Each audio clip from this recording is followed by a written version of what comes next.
Nuovo mese, nuovo fiore. Io immagino che qualcuno di voi già avrà riconosciuto il nome di questo fiore. Questo fiore che rappresenta le macchie dopo i colori spenti dell'inverno nei nostri giardini, cioè nei giardini delle corti polesane. Infatti vi sto parlando del narciso. Pensate che la caratteristica di questo fiore, vedete, è il fiore che rappresenta il risveglio della stagione primaverile dopo l'inverno.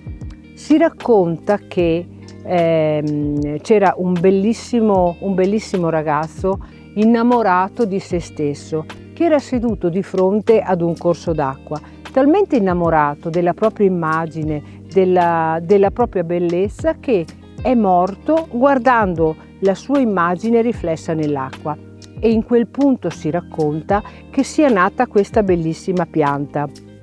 Infatti il detto di essere narciso, essere narcisista, racconta di una persona che è estremamente innamorata di se stessa, una persona che è estremamente vanitosa.